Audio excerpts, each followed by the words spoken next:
Welcome to season 3 of Necessary Conversations. I'm your host, Saleem Messiah. I appreciate all y'all support. Don't forget to comment, like, subscribe, share.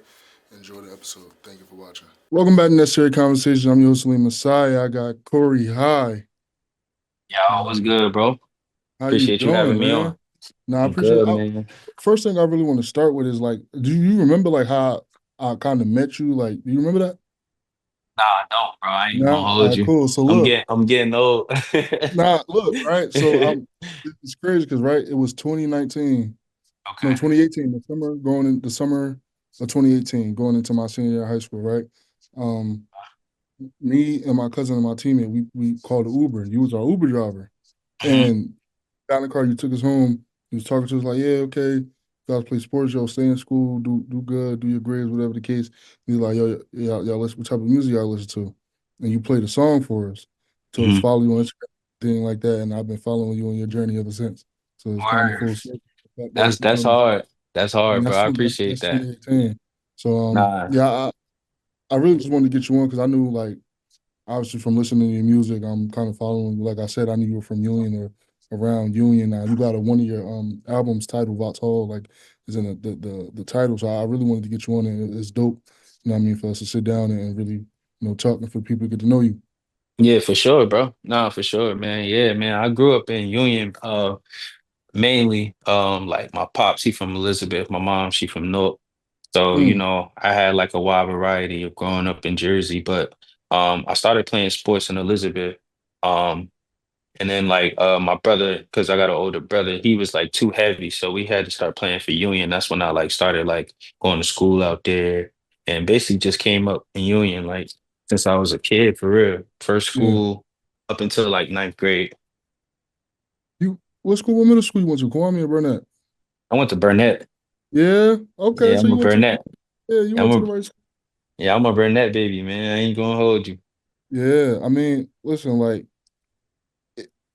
I was listening to your music discography last night, right? And I'm like, okay, hmm listen to. I'm like, yo, every time I feel as though you drop the album, you've gotten better. You improved on your sound. You improved on your bars.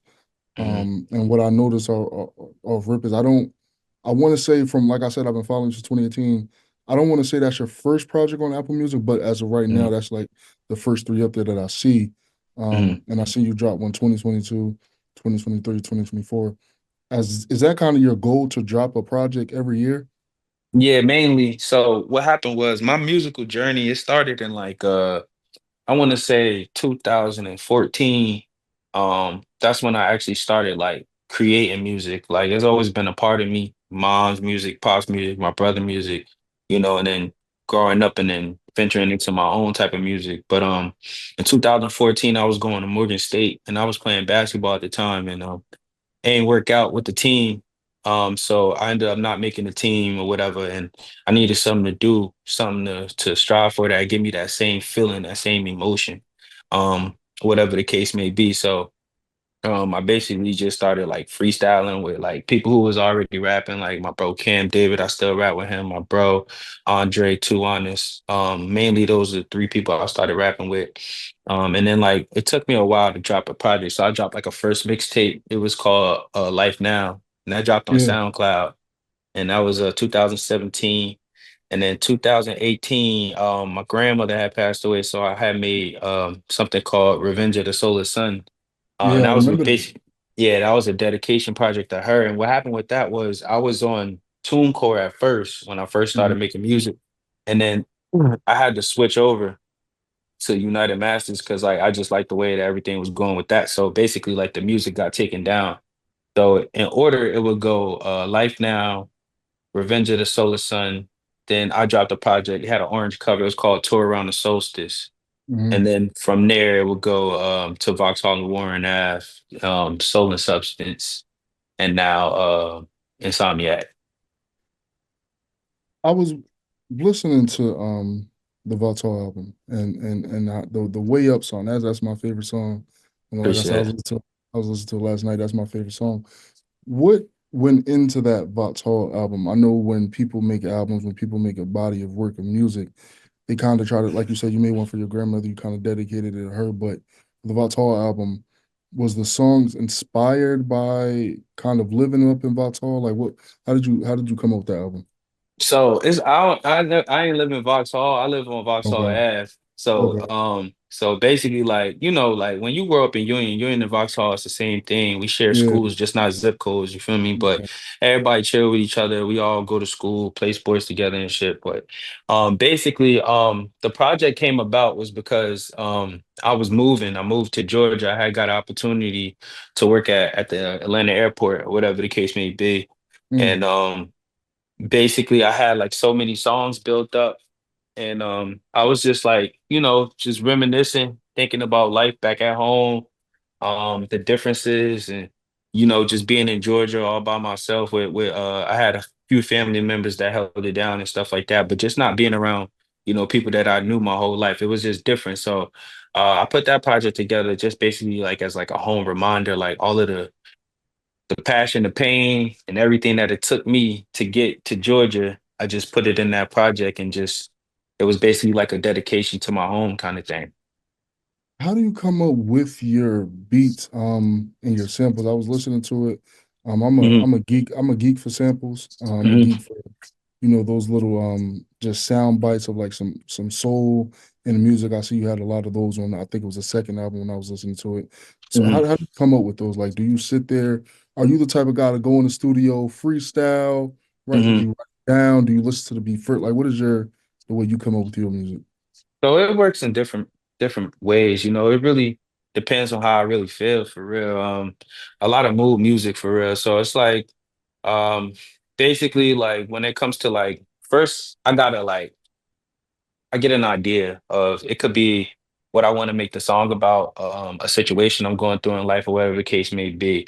And then I get inspired. So now it's time to find the beat. So I go search through BeatStars, YouTube, whatever it may be. I got producers that I've been working with since I started. So basically just siphon through beats until one I feel in my spirit, basically, like one that really sticks out to me. And then I mainly just start like freestyling, mumbling, just to try to get like the cadence right and the flow right and stuff like that. And then, eventually they start turning into words and then I start making those words mean something. And then eventually it just comes into a song for real. I literally just finished making the song Yeah. like yeah, like probably like 20 minutes ago. I'm that puts me to the last album you recently released. It was the Get Back song. Now Oh yeah, that project is the first part. That's the first part, yeah, but I re-released it. I re-released it though. yeah. That Yeah, I yeah, believe, if I'm not mistaken, it's either the song you played for us in the Uber, or it's the yeah, song that when I got your information, that's the first song I heard of you. And I yeah. was like, wait, like I heard this song before. What is this? What came behind you wanting to release it again and release it now? As you said, you kind of took everything off due to you changing the platforms. But what made you get inspired to re-release that? Yeah, it wasn't my decision to take the music down for real. It was really just, the streaming services and stuff like that. But you said what went into the Get Back song? My Yeah, like bad. what went into get the Get Um Back song s- and what went into re-releasing it? so what went into the Get Back song was like I said, it was a dedication project to my grandmother. And Mm, basically I was just basically like in a dark place and I was just trying to find my way back. And the I want to go far with you is her talking to me. So mm, it's like basically like I'm having a conversation with her and I'm like, I got you, like just to get back. And then I'm saying her name, Ira J. Highsmith, like I'll never forget you. You know what I'm saying? And I actually had the video to that and they put it on World Star. And mm. that was like kind of a takeoff point for me. Yeah. Yeah, and Uh, then re-releasing it, basically I just wanted to show the progression. I wanted to show where I first started from and just compared to like the new project Insomniac, just to show you how much work I put into it, what my mindset is now. Um, from I don't even remember how old I was in like 2018, probably like 22, 23 from a 22-year-old to a 30-year-old, what my mindset is like now. So just to show the progression, really. Obviously, as you said, you kind of was you were on a Morgan State basketball team. It didn't. work out, try to find something that gave you that same excitement. Were you Mhm. always somebody that took an interest in music, wanted to rap, or did it kind of just like, let me just see how this works out type thing? Oh yeah, nah, for sure, man. I always wanted to, but you gotta have that confidence to do it. To be honest Yeah, with you, growing up, whole lot of 106 in Park, just yeah, watching, trying to mimic any artist that I was interested in at that time. Um, learning all the words to the songs. So I go back to school, get songs stuck in people's head. When I was younger, I had like this talent show that I was supposed to do, and I was supposed to sing this song. And I ended up like not doing it because I was just too scared. Like, and then I was supposed to get like a solo and chorus, and and I lasted all the way up until it was time to go, and I just yeah, didn't have the confidence to do it. So I always wanted to make music, but I just never had that confidence. And then when I got older, I built more confidence in myself, by just wanting to be myself and not trying to be like nobody else. And yeah, I feel like it just led me to making music. But yeah, because like my mom, she plays like a whole lot of old music, samples, mhm, whatnots, Bobby Womack, anything you name. And my dad, he more like a jazz kind of dude. So that's where the music is really inspired by, like jazz mixed with like some old samples and stuff like that. Because like I learned a lot about music like through my years of life, different genres and different styles and how music came about. So I feel like it's like a calling to me.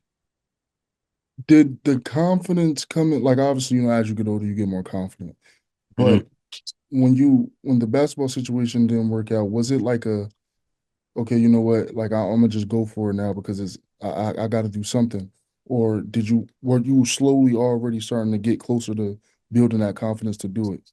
Nah, it was kind of like a now and never thing for me. Like basketball was like my heart and my soul, bro. Like I've been Yeah, playing basketball since I was maybe like 4 or 5 years old, and it I had so many different emotions with it. It was like a roller coaster ride with it. In high school, I went out on top. We was the TOC champions, and yeah, our team turned into like a powerhouse team, and it was just like it went from doing something I love to like, it started to become a job, and it was just different. And my college journey was just like it wasn't what I thought it would be. And back in those times, like you can't just, go D3, then transfer D1 and then go overseas and make it to the NBA. No, it was basically like go D1, get drafted, NBA, go overseas, do great, NBA, get drafted. So it was like I started seeing that window was closing for me, and I was just looking for something else. And it just found me for real. yeah. The first album you got up there, it's a 35 song album. What made you want to give, like, obviously that's not your first one, but what made you want to give the people like so much substance in that album? I was just thinking about Lil Wayne back in those times when he Yeah, used to drop those 35 song projects, and I wanted to shake up the world and show people um like the work that was put in behind it. Because like when you don't show what you're doing, people think that you ain't doing nothing, you stagnant, you ain't got nothing going on in your life. So me doing the 35 song project was like to show people like, man, he been really, really working, yeah. So it was basically just to show the work ethic. How long did that take to make the 35 song album? That was songs from when we first got the studio. So I own a studio in Rahway. It's Yeah, called Two World Studios, me and my partners. We got the studio the end of December 2019. So from like December 2019 up until I think it was what 2023 when I dropped that project. It was yeah. basically all different types of songs from there. Like I went through so much stuff in that time period. Um, you know, a lot of different things, you feel me? So it's like it ended up being able to shape those songs, and then I just like sat down one day and it just put them all together and like constructed like some type of format to it, which way I wanted to go with it, what I wanted to speak about, what type of message I wanted to put out there. And I just made it happen. Where obviously, like, you dropped, a lot of the songs, but were there any songs where it's like this could have made, like, it could have been a 50 album project, like a 50 song project? How many songs didn't make the album? How many songs didn't make the project? I would definitely say like a good. I mean, I have a lot of music. I have like hundreds of songs for real, for real. So Basically, I would just say maybe like it's not about the songs that didn't make the project. I would think Yeah, is I would say it's more so about just how everything was flowing and everything like fit. But yeah, yeah, it's like over hundreds of songs that probably didn't make the project, whether it was uh because I record myself, I engineer most of my songs myself, damn near all of them except yeah, like a few. But so like basically it's like the progression of like in 2019 I wasn't as good as I am in 2024, so it's like whether I didn't like the production on this song and I couldn't get the original file because we switched computers or stuff like that. So it yeah. was a couple songs that I wanted to put on there. Some of them didn't get approved because of sampling issues, and some of them just didn't make sense with the project. How frustrating maybe is that for an artist to where like you make a song like, dang, this might be the one, like the sample, beat, Mhm. everything, but it doesn't get clear, so you can't really put it out there. It sucks. I'm not gonna lie. I mean, I think that music is it's like a cycle. It's like a revolving circle. Meaning like for example, like Curtis Blow, basketball is my favorite sport. How many Yeah, times that song was remade? And that's like you can use that song as an example for like a lot of the other songs. Like 50 Cent was just talking about how he made On Fire and he basically took Nelly It's Hot in Here and remixed that song and made Lloyd Banks on fire. You know what I'm yeah, saying? Like if you do your research on that, he break it down how he did it. And it's just like so for us like to not be able to, put our expression out on something that inspires, it kind of holds us back. But I understand it because licensing and you got to get your royalties and you got to get things clear. But as an underground artist, how the hell can I call up Aretha Franklin and be like, hey, can you clear this? Because I think that this might be the one. Like, I don't got yeah, no power to do that, especially sure, underground, no label, no nothing, coming from the ground up. yeah. So yeah, it'd be frustrating, but I just take the songs and put them on SoundCloud, YouTube, try to make a video out of them, stuff like that. It's not that big of a deal, but it happens a lot, but it is what it is, man. You just got to work your way around it. It's like somebody we playing a basketball game and they put the shooters in or whatever, and we one man down or whatever, and we can't stop them. We just got to make an adjustment. You know what I'm saying? Yeah, yeah. Yeah. You mentioned like your mom listened to a lot of old school R&B. Your dad's sort of a jazz person. You Hmm. even talked about the thought process kind of behind the 35 project. 35 song project was Little Wayne. Where do you get kind of your inspiration from? The You said rapping. Kanye? Yeah. No. Where do you get your inspiration from for the music Oh, side? for the music side, my brother. Yeah. I got an older brother. He about like 3.5 years older than me. So like so the time when he was like growing up was like a good like a prime time when like they had like stereos, Walkmans, and eventually iPods started coming out, stuff like that. So it was in that era of the early 2000s to the late 2000s era, and like he had just come home with um, let's say he come home with like Get Rich or Die Trying. I remember that, and he just throw it in the stereo, and we just be listening to it. And that was the first time I heard like real like rap music because my parents ain't never like listened to that because they born in the '60s. You feel me? So Yeah. they don't really approve of stuff like that, especially like with the Yeah. stuff that people saying and stuff. So my brother used to just come home with a whole bunch of stuff. It's two albums that I always remember. He came home with Get Rich or Die Trying and that jump was hard. That's when I became like a 50 Cent fan because I just felt like that's what rap was. And that was like my introduction. And then Kanye West, the graduation album, when that jump came out, like it was over. Like we was like Yeah. super fans after that point. It was just something different, something new. And those is like my two main favorite artists. Like still to this day, I just whenever I feel like I need to go back to my roots, I throw something like that in. Obviously, over time, you play your music, you listen to it, you kind of see the pathway you want to take for yourself. Is it being signed to a label? Is it independent route? Like, what is the ultimate goal for you as it relates to the music? I mean, to be honest with you, I'm building my own label with my team right now. We've been together for a while. Me and my partners, we went to high school together. We played basketball in the same championship teams together. We already like started like building our legacy. So right now it's about just, finding the right tools and putting them together to make them work, you know. So now I don't want to sign to nobody. My ultimate goal obviously is to take care of my family and Yeah. you know, create some generational wealth and stuff like that and just do something that I love and being happy in that. But nah, I don't plan on signing to no major label and stuff like that. I mean, if they got like some type of distribution deal for me, maybe a publishing deal or something like that, maybe. But nah, I No. don't see myself doing that. Obviously, we just talked about, you're dropping an album every year, or a project every year. Do you feel like you already started working on a project for 2025? Yeah, I got a lot of songs. So basically the Insomniac project was gonna have way more songs on it, but what happened was I got an idea to make uh a different project. So it was gonna be called like either Your Wildest Fantasy, something I've been working on for a while. It's just I've been working on that for years, but it's just not coming together because like basically it's not like the songs don't sound the way I want them to sound. So that's something I've been working on like for a while. But Insomniac came about basically just having trouble, you know, sleeping. You know, not saying I got like a sleeping disorder or nothing like that, but just um basically just being up all night, basically, man, and just like those are like the thoughts that I have at night. But it was supposed to have a lot of songs, maybe like 10 songs. So I broke it in half. So I got another project dropping most likely on my bro birthday who passed away, maybe New Year's Eve or January 1st, something like that. Yeah. You mentioned like you're trying to or you and your team are in the process of making a label. Do you have a certain vision for the label already? Yeah.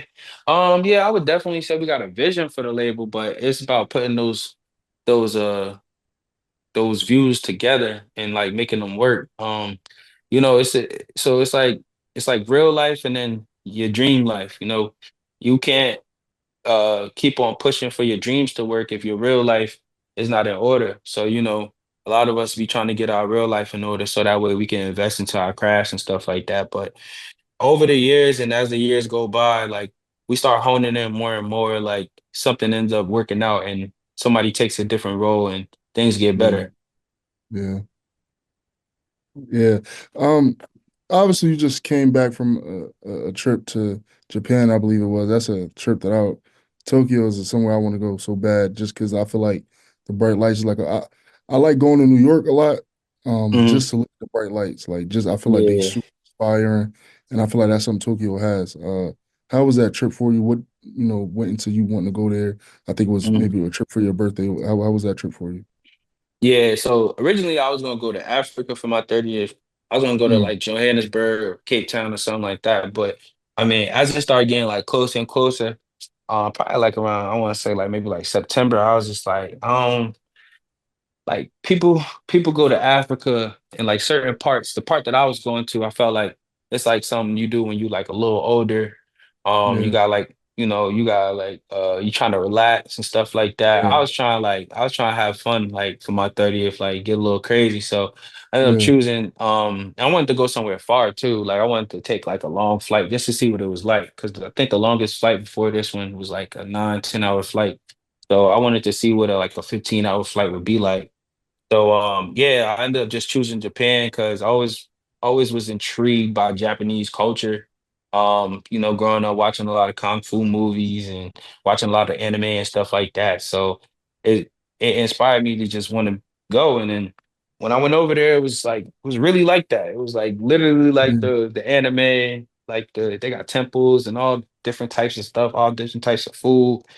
yeah, I wouldn't say I wouldn't be able to tell you if it's a lot of different people out there. I would say that there are like a lot of different Asian people out there for sure. But I can't really yeah, tell you which whether they Japanese, Chinese, or you know Filipino or stuff like that.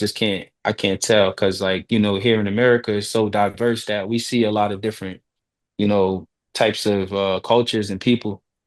So yeah, it was definitely unique. It was a unique experience. I think my favorite thing was the Mario Karts, especially because it was at nighttime, just seeing the city like from the perspective of like being a driver and you know all of the bright lights like you mentioned, the different people like because it's not like something that people do like normally out there. It's like a tourist thing. So like people was waving at us, you know, yeah, taking pictures of us and stuff like that. They had us dressed up in these like little anime costumes and stuff. That was dope. For sure. But like it was hard to get adjusted to the time difference because we like 12 hours. So like literally like right now in Tokyo is probably like another day. Like, Yeah. yeah, it's already 6 a.m. tomorrow. You know what I'm saying? It's 14 Yeah. hours right now because time went back. So Yeah. like it was like messing with me crazy because like I was waking up at like let's say like 4 or 5 o'clock their time, and I'm dumb hungry trying to get find something to eat, but everything closed at 4 or 5, and then nothing Yeah. open until like 11 a.m. So you better go to 7-Eleven, and then get you some snacks. So they got real food in 7-Eleven. That was something that was crazy surprising. They got like real food, like chicken teriyaki, rice, Bro. cup of noodles, shrimp rolls, egg rolls, all types of like 7-Eleven. Word. They got wine, champagne, hard liquor, all In types of Seven shit Eleven? in 7-Eleven, bro. Like they got currency exchanges. They got, bro. It's literally 7-Eleven is like a grocery store out there. Like no bullshit. It's a small grocery Hey. store, bro. Word. Crazy out You know there. how I ain't gonna crazy lie, seven. You know how popular 7-Eleven would be out here if they had chicken teriyaki and real meals out there instead of them pizza bro. rolls. I'm telling you, bro. Like, so they serve it in like these little like imagine like these little like TV dinner style like it's like a sealed package of chicken. I had that. I put it in the microwave for like a good like 5 6 minutes. Came out with some rice. At first, I was a little skeptical. I was like, "Oh nah, this all right. This gonna bang a little bit." And my Yeah. man's my man's from he actually from Jersey, but I met him down in Atlanta and shit. He Yeah. Filipino, but he go to Japan all the time. He was telling me not to sleep on 7-Eleven food. Know what I'm Yeah. saying? He was right though. He was sure right. Yeah. You mentioned a Mario Kart. Y'all, it was like y'all actually getting a Mario Kart and drive it around? Yeah, you getting like a little go like one of those go-karts that you'll go to at like one of those like those Yeah, yeah, like pole position, like how we got yeah. pole position stuff. It's like one of those go-karts, but you on the street though. Like you literally stopping at red lights, making left turns, putting your blinkers on and stuff like that. It was Really? crazy. Yeah, it And was it people was like crazy. really respected the actual go-kart on the road type thing? Yeah, because it was fast, bro. Like we was going like 70 miles per hour. Like they took us on the highway and everything. Like where? So it's Yeah, like we was staying in like the I guess you would say like I don't want to say it's a bike lane because it's really not a bike lane, but we were just staying on the left lane every like all yeah. the whole time. And then when we had to turn, we was obviously turning in the right lanes and stuff like that. But he would do like hand signals where when we would have to go into a tight spot, he'd do like one, and that means like everybody get in one line. And then like when it was like a little bit more open road, he'd do two, and then everybody would like line up in twos and stuff like that. Yeah. It was about like four of us that did it, and then like they had two people behind us, and then one person leading. That's fire. Yeah, I nah, know that that's joint was fire. fire, bro. I went to all different types of cities. Like I stayed in Akasaka, Manado. I went to a city called Shibuya. I went to a city called Harajuku. Um, the actual city of Tokyo, Shinjuku. Oh yeah, we was out there, bro. I ain't gonna lie, I was touring. I was intrigued by everything, the money difference and everything. Like it's crazy. What's the okay? So like a dollar here is what out there? Um, shit. I think $1 here is like $6.50. Their money, if I'm not mistaken. So like Early. I think yeah, so like if I got like yeah, because I don't want to give you the wrong information. Yeah, I yeah, think yeah. I think I think it is though. I think it is like hold up. Because Um I always wanted to go to Tokyo. Well, I'm cheap, bro. I'm cheap. 4 for 4 is expensive to me. so like it's better if I explain in like their money versus our money. So like Okay. 1,000 yen is $6.46 in USD. So for every $6, I'm getting $1,000 out there. That makes sense for you? $1,000 Yeah, so 1,000 USD equals to 150,859 Japanese yen. and like okay, for example, how much was the teriyaki chicken and stuff like that? It'd be like um maybe maybe like 800 yen, maybe like 500 yen. Early. Nothing crazy, bro. I'm telling you like nothing crazy. Maybe like I want to say like maybe 300 or 400 yen, three or four That's hundred yen. not bad. It's not That's because it's not cheap. bad. It's like it's cheap, like food wise, it's cheap as hell. Like it's like I'm talking about like I was eating. We went crazy. Like we ordered 2 meals one time because like the portions out there is small, but we ordered 2 meals one time, and that joint was like I think it ended up being like maybe like 50, $60 USD. You know what I'm saying? But it was like maybe like 9,000, 10,000 Japanese yen. You feel Yeah. me? And that ain't nothing for real. Cause it's like I ain't if you go nothing. out to eat with a shorty, that's gonna run you about at minimum, you feel me? Like 50 to $100 if y'all just chilling regular. You take on a Yeah. date, nigga. You know what the price might be. You feel me? Yeah, match, match. Yeah. Did you go to the cherry blossom tree, I believe it's called, like all pink and everything like that? Or do you don't get the chance Um, to go to No, I didn't have a chance to do that because like the best time to do that is the cherry blossom season. And I ain't gonna that? lie, Okay, yeah. I ain't know too much about it. I just like mainly what I was doing out there was really just exploring, shopping. I did a lot of shopping and stuff like that. Yeah. And just trying out different foods and just seeing different views and like because I'm like normally like that's what I do at home and stuff like that. I ain't really tried too much of the tourist thing. Like I wanted to go to Mount Fuji, but you had to get onto a bullet train. You had to do like it Mm. was like a whole day trip kind of thing. And it was like the first couple days I was out of commission, bro, because I was hurting, bro. Like I don't know if it was the air, I don't know what it was, bro, but it was something. It was hard to get adjusted to that. So like the first couple days I was like hurting, but the last like because I was out there for like 7 days. So like I want to say like the last 5 days we was like making the best. I went clubbing out there. It was Mm. crazy. It was a crazy little club environment because like when you first walk in the club, it's like, a lot of Japanese people and stuff like that. So it's like the first club I went to, you had to go like upstairs and they was like playing all type of music and it was getting crazy in there. And that was a Yeah. good vibe that night. And then the second time we went to something called One Oak and our people was downstairs and it was getting crazy down there. Like I got a video I got a video on IG on that last pic I posted, but I had to take the sound off because I had my song behind it or whatever. But like, it Yeah. was dope, bro. Like, it was like I basically was just doing the stuff that I would do home there, and then like a little bit more, and then some. Like, trying. I had the soul food restaurant out there. It was like this Mm. this black family who've been out there for 20 years, stuff like that. And they was some nice people. They from Mississippi originally, but yeah, it was cool. Like I was networking with people. It was definitely just something different. I was trying to run into Kanye West, but I ain't seen him. He was out there at the time? Yeah, he was because I had met this dude or whatever, and he was showing me a picture like I think it was the same day or the day before he was at that soul food junk. It's called the Soul Food House, and Yeah. he took a selfie, but like Kanye was in the background of his selfie. He said he didn't want to ask him for a picture, so he just like snuck one or Yeah. whatever. But yeah, ever since then I went to that restaurant every day. I was like, yo, Kanye come here. I was like, yo, Kanye be coming here. They was like, yeah, he always come here. I'm like, damn, I keep on missing him. But Yeah. yeah. Was the food really good, the soul food? Yeah, I was messing with the soul food. I think that was probably like the best food I had out there besides the steak and rice that I had.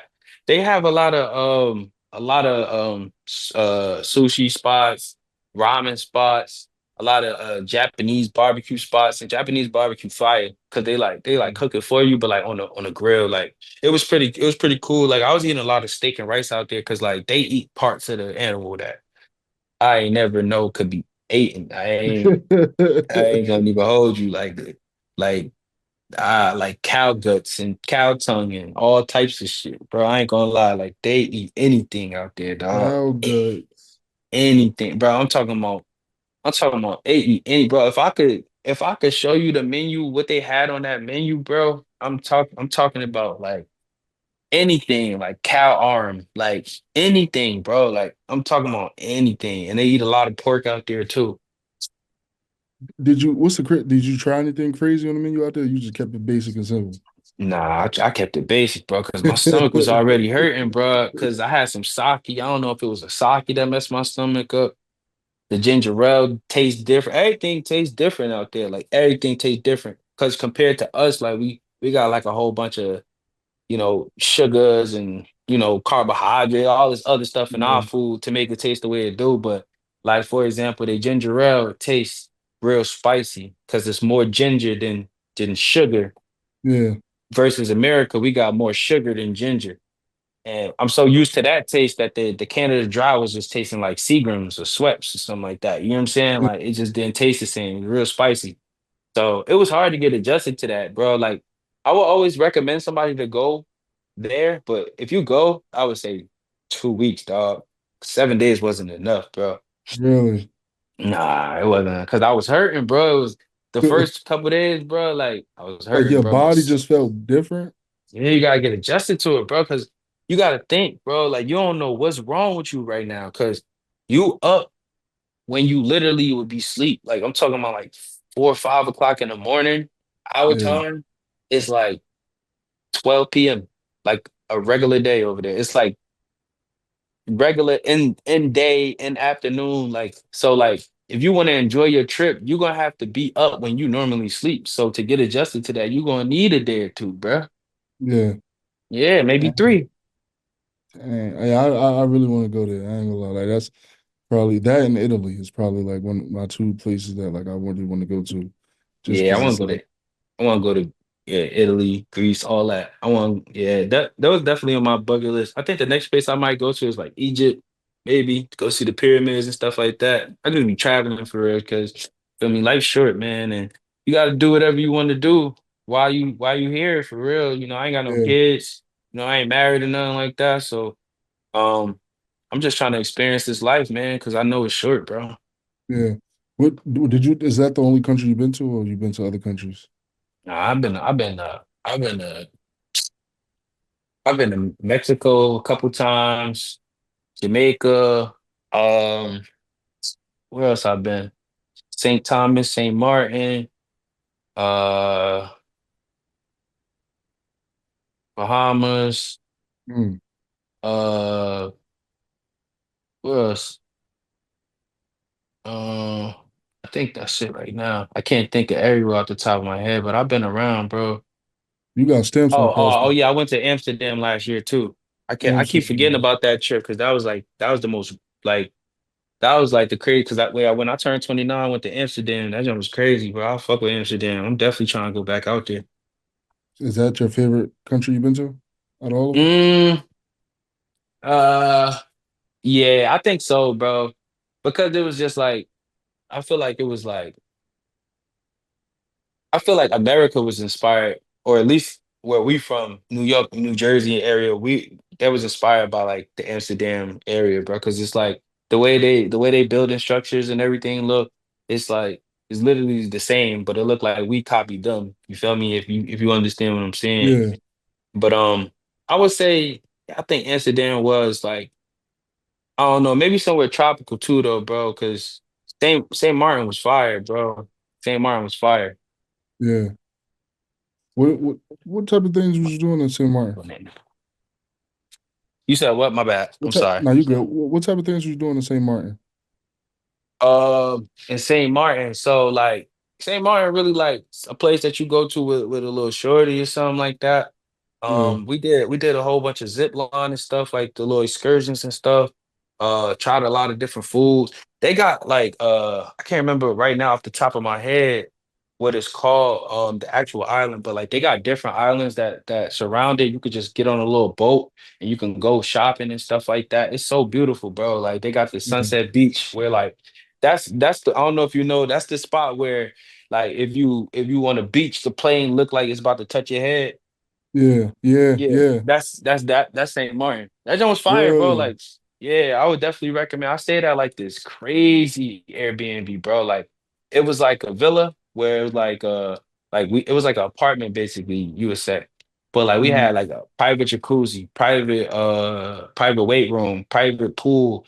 mm. It was like it was on the edge of a mountain, bro. That joint was so dope, bro. Like Saint Martin was fire, bro. I'm not even gonna hold you. I be wanting to travel, bro. I'm just too cheap, man. Hey I'm the man, type. get yourself right before you do it though, bro. Like it ain't no rush.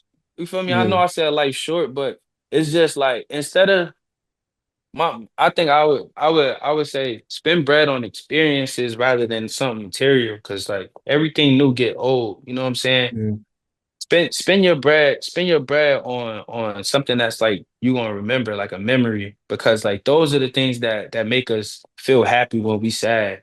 Those are the things that make us feel like human again. Like, you know, uh, pick up a phone and call somebody just to check on them because we got memories with them and stuff like that, bro. So yeah, Yeah. bro, just yeah, bro, experiences, bro, over material, bro. When I was younger, bro, all I did was just buy clothes and try to get fly and I used to do stuff, but like it was just I mainly just spend my money on dumb stuff, bro. Literally, just Yeah. clothes, probably a couple some weed, something like Yeah. that. Like, you feel me? Well, I ain't never really go too far unless I had a game or a tournament and stuff like that. But when I started traveling and stuff like that, it started making me see that, yeah, the world is really like the same, but it's so different. Like it's so Yeah. different, like different ways of living. Like, for example, in Japan. One thing that's different over there is when you get on and off a train, for example, you go up the stairs, you got to go up on the left side. And then everybody that come downstairs, they coming down on the right side. So it's Yeah. organized. And then like if you going up an escalade, you stand on the left side, and the people that's in a rush, they run up on the right side. You get what I'm Yeah. saying? So it's like you can see like the different types of structure and stuff. Like they got respect for each other. Like when the train stop, instead of people like bombarding the train when it stopped, they wait for the people that's getting off to get off in an orderly fashion, and then they go on the train. Like, you know what I'm saying? Mm. I seen somebody get a ticket for smoking a cigarette in a non-smoking area. They got a ticket. The cop literally Yeah. walked up to him, was like, "What are you?" I guess he was like, "What are you doing?" And he was like, "I'm sorry or whatever. I just wanted a quick smoke. I'm gonna put it out." He was like, "No." Nigga, roll him a ticket, give him a ticket, then open up a pouch and made him dump the cigarette and just kept it pushed. Really? Yeah, bro. And out here, like they got designated smoking areas, bro. When I mean, bro, out here, bro, when you see a designated smoking area, you be like, oh, I bet. But we smoke wherever we see open Yeah. space. We don't care. Like we good. Bro, Yeah. they got like little boxes, bro. Like little boxes filled with people smoking in their smoking area, bro. Like little boxes like on the streets and stuff like that. You can't just walk and smoke like down the street. It's over for that. Even if it's a little cig. That's fire. No Yeah, I ain't lie, that's smoke fire. no weed out there at all. Like none. They None. don't have it out there like that, or you just didn't. I ain't even gonna hold you, bro. I wasn't even looking for it, bro, because I know that they Yeah. so strict out there, bro. I'm just trying to make it back Oh, home, bro. yeah. Like it You get to don't a want to point be where in you a just be like, situation. yeah, bro, you don't want to get into nothing, bro. Like when you go as far as that, bro, you literally don't want no trouble. Like if a motherfucker step on my feet when I'm out the country, like don't get me wrong, bro. I ain't no bitch, bro, but you got it. I'm not about to get into no tough man contest with you and not be able to make it back to America, bro. Like it's over, bro. Like I'm Yeah, good, bro. I'm I good. I ain't feel trying you. to prove to nothing to you, bro. Nothing. I feel you. A lot of people say, you go to Japan, they don't really like black people. Did you feel that vibe out there, or was they like all cool and respectful? I don't think that is I don't think that they don't like black people. I just think that they're not used to seeing black people. Like Yeah. when they like I would get like people would be staring at me. Not I don't think because I was black, it was because it was just like the fuck are you doing here right now? Kind of like, you know what I'm saying? Like you Yeah. don't got no business over here right now. You know what I'm saying? So like I think they was just like amazed that like I made it all the way over there in a sense. And like it'd be like, oh well, he's pretty tall, whatever, because like I Yeah. hit my head on like the train and stuff like that, or like whatever going through their mind. I don't know, but it would be like the kids though, like the little kids, like they be Yeah. looking at you like they can't control they like they staring, they just be staring at you, whatever. And I just be like waving or I nod my head or whatever.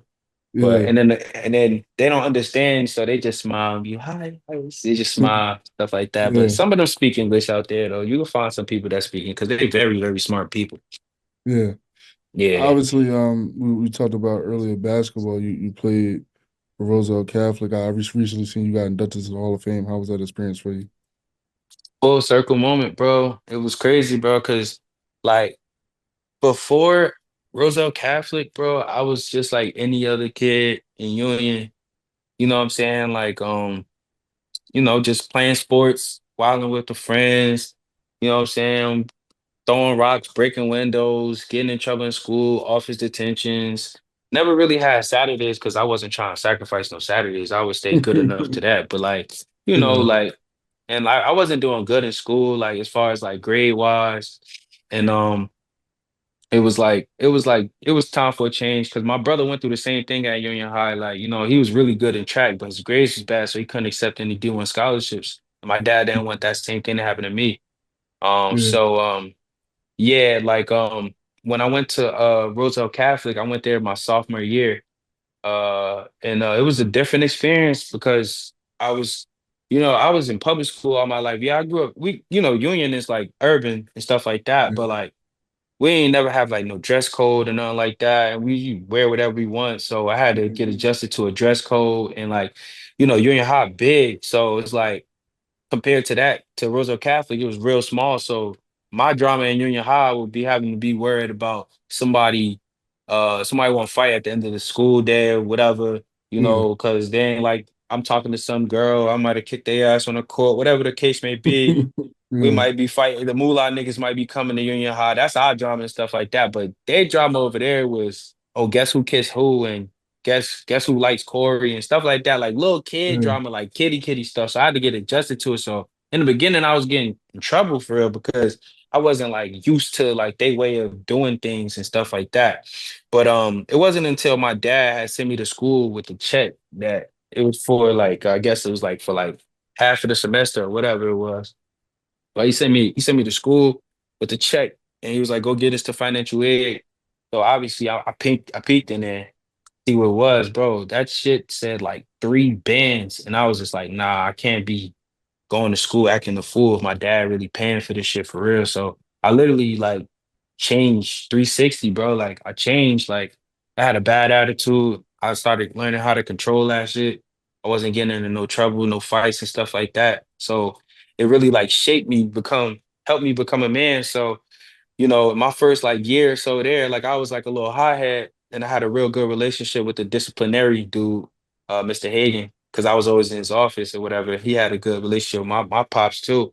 And after I graduated and stuff like that, I was a wild card. They didn't know what I was going to be like, Yeah. what I was going to turn out to. I had a lot of friends that was, going down the wrong path. And those is my real close friends. And I never listened to anybody when they be like, oh, you shouldn't hang out with these certain people and stuff like that. So to be inducted into the Hall of Fame at that moment was crazy because like I never thought that I would be in that position. You know what I'm saying? Yeah. And then to go back, suited and booted, showing them that I'm doing well for myself. And, you know, it was just like, like, yeah, it was like a yeah moment, like I'm here moment. So it was special, bro. Like, cause what we did was special, bro. Like first team in Roselle Catholic history to win a state championship, let alone a TLC championship. We beat Yeah. Carr Towns in the championship. We snapped St. Anthony's winning streak. Um, Man, it was a crazy ride, bro. It was a crazy ride.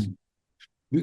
I know you played I was at Briscoe. I think Nas Reed might have been on that team. Nah, Uh so Isaiah came the year after I left. really? Um, yeah, my senior year was 2013. Zay came Okay. 14 to 15. He was only there 1 year? Who?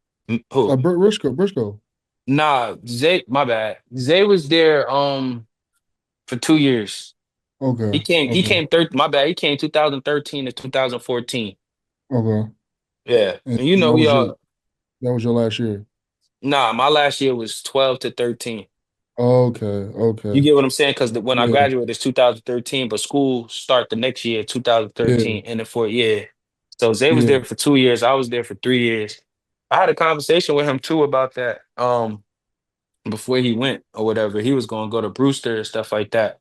But I had brought my ring over to his crib, and he was just basically just saying like how he wanted that. I never knew that he was gonna go to Roselle Catholic. I ain't even gonna hold you, but one day he told me he was like, "Yo, I ain't gonna lie, bro.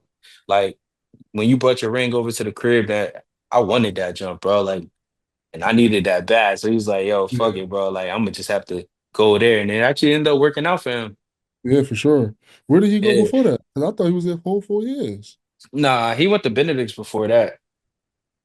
Okay.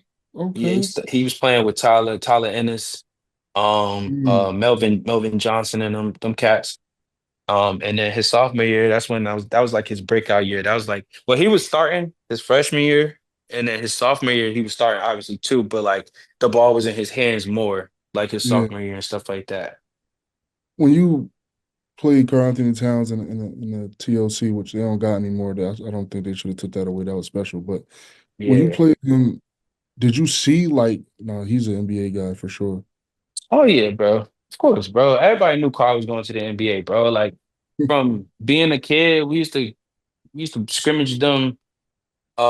We used to go to Metuchen. This dude would be in the gym already shooting on a gun, shooting. It's like a little with a little tall mannequin in his face, like Yeah, you know what I'm saying, to try to like block his shot, bro. He's been a pro forever. Everybody knew Carl was going to the league, bro. That's like that's like that's like I feel like Carl was like a short shot, like Kyrie. Everybody knew Kyrie was going to the league, like you know what I'm saying? yeah, yeah. Who, Yeah, who who's the best player you think you ever seen with your own two eyes? the best player I ever seen with my own two eyes. Uh, like playing them, like Yeah, best player I ever played against. yeah, Um, I'm not even gonna hold you, bro. We played Montverde my senior year. This is the first mhm, time we ever played them. Like Kevin Boyle, he coming back to Jersey to come play, you know, come play a good, talented Jersey team, bro. Bro, they walked in as men. I think the best player I played against was D'Angelo Russell, bro. He was yeah, killing, bro. Yo, bro, he was not missing, bro. I'm talking about like bro, he did not miss. Bro, every shot he took was going in, bro. Every shot, yeah, bro. And we was getting killed. Like, we wasn't even getting killed. Like, we was getting killed by like every player for real, for real, except like maybe the point guard, Casey Hill at the time. Like Casey Hill, he was doing his thing. He was a top point guard, but like we had a real good point guard, Hakeem Santil. He played straight defense. So it was mm, he made his night tough, but man, they had Devin Harris, I think his name was, bro. I think he was like 6'10", dog. He get the ball on a block, literally drop step, just bringing down the rim, bro. Like it was, bro. They was men, bro. Like they was men. We was some some kids just happy to be there. Like you feel me? Like yeah, bro. But yeah, I think D'Angelo Russell, bro. You I, know, and I, obviously I you wish said he'll do what? that I wish he'll do that for my Lakers. I just wish. Yeah. Now I ain't gonna lie, bro. He used to be a cannon, bro. He used to be a cannon, but like I never I never played against Kyrie in like a regulated high school game because of the age gap. But Yeah, I played against him a lot in like camps and like hoop groups and stuff like that in that Sandy gym because we Sandy was like our we was like our Roadrunners was like our AAU team.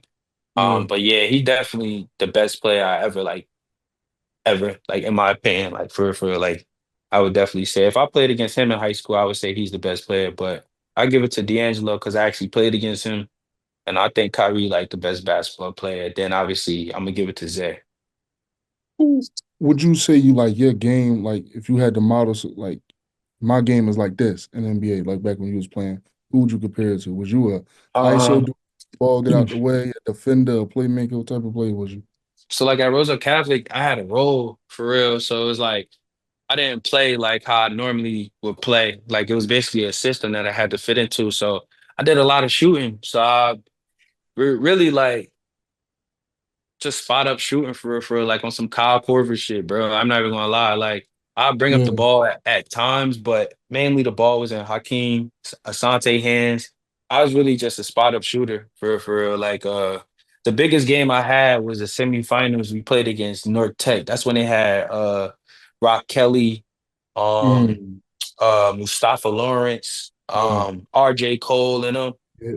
I hit 5 threes in a row. And my coach then he gonna say to the reporter, he gonna like, I didn't even know he could shoot like that because he never really used his bench. But yeah, I Yeah, was just really a shooter, bro. Like off the dribble, mainly my big man Jamil Warney, Tyler Robeson, they'd pass you the ball off the block. I just knock it down. Like I was just a spot up shooter for real. yeah. Yeah, I'm because gonna. You say what? Go keep going. My bad. no, no, no. Yeah, that was my role on that team. But like mainly, like I tried to. I mean, I mimic Allen Iverson, Brandon Jennings. Those was my guys. Chris Paul, stuff like that. Like whenever I get like in a freestyle, I try to mimic those guys all the time. Like those are my inspirations. Brandon Jennings was tough. Yo, crazy, bro. Um, People always say that Tyreek Evans was better than him, and I just be telling them, bro, like it was nothing like Brandon Jennings, bro. Brandon Jennings was like he was a freaking force, bro. Like he was beating like top guys for real, yeah, for real. Like okay, it was a top team, but like he was beating them. Like I think he beat Derrick Rose and Derrick Rose and Eric Gordon. yeah, you ain't just doing that. No, for sure. Nah, not that And them in high school, bro. They was nah, crazy in high school. You yeah, feel me? nah, Like, yeah, yeah, bro. he Like, was he was OD. I'm gonna yeah. get you out of here on this. KoryHiii in 10 years, the vision for the 10 years KoryHiii. The 40-year-old KoryHiii is what? 40-year-old Corey High. Definitely at peace with the world.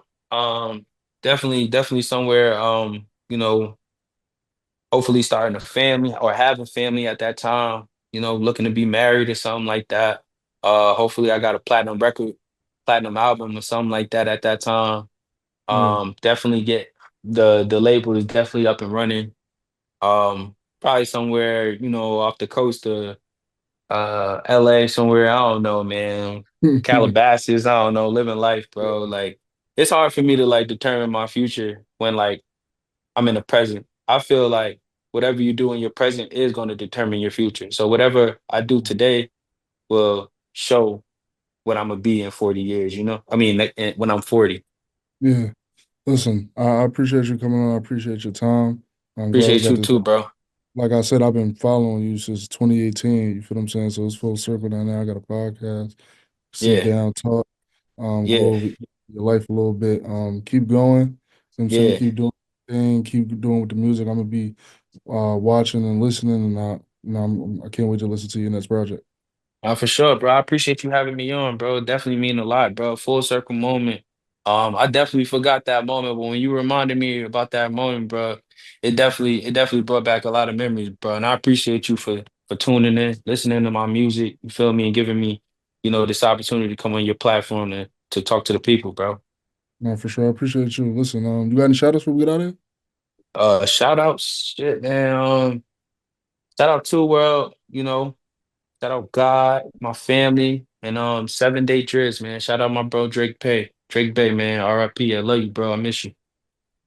Sure. Listen, necessary conversation. I'm your Saleem Messiah, and we out.